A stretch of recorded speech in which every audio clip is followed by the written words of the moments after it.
वळूया पुढील बातमीकडे। लोकसभेला तुतारीला ट्रम्पेटचा फटका बसला, मात्र आता विधानसभेलाही तोच खेळ सुरू आहे।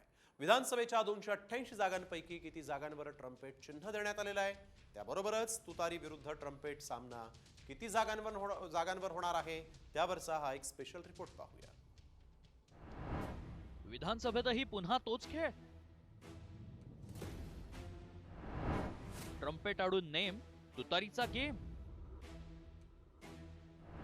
78 मतदारसंघांमध्ये तुतारीला टेन्शन।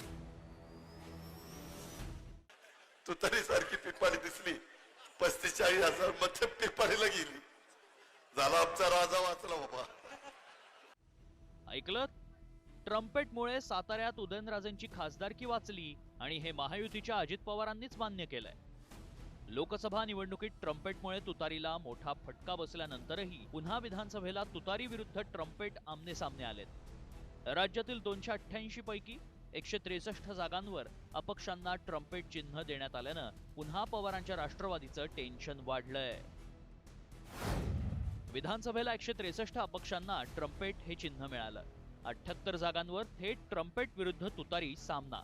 85 जागांवर ट्रम्पेट विरुद्ध मशाल लढत होणार आहे, तर 50 जागांवर ट्रम्पेट, तुतारी आणि घड्याळ समोरासमोर उभे ठाकलेत। राष्ट्रवादीच्या फुटीनंतर निवडणूक आयोगानं पक्ष आणि चिन्ह अजित पवारांना दिलं। त्यानंतर शरद पवारांच्या पक्षाला तुतारी हे चिन्ह देण्यात आलं। मात्र याच तुतारीशी साम्य असलेल्या ट्रम्पेटचा तुतारीला फटका बसल्याचं समोर आलं होतं। दिंडोरी, बाबू भगरे 1,03,632 मतं। सातारा, संजय गाडे 37,062 मतं। माढा, रामचंद्र घुटगडे 58,421 मतं। बीड, अशोक थोरात 54,850 मतं। अहमदनगर, गोरखाळेकर 44,597 मतं।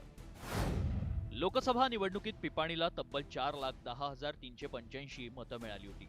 त्यामुळे तुतारी आणि पिपाणीत संभ्रम निर्माण होऊन फटका बसल्यानं शरद पवारांच्या राष्ट्रवादीनं निवडणूक आयोगाकडे तक्रार केली। त्यामुळे मतदारांमधील संभ्रम टाळण्यासाठी निवडणूक आयोगानं ट्रम्पेटला पिपाणी न म्हणता त्या चिन्हाचा ट्रम्पेट असाच उल्लेख करण्याचे आदेश दिले। त्यामुळे साताऱ्यात मतदारांमध्ये संभ्रम निर्माण करण्याचा प्रयत्न करणाऱ्या आणि ट्रम्पेटचा तुतारी असा उल्लेख करून प्रचार करणाऱ्या अपक्षावर गुन्हा दाखल करण्यात आलाय।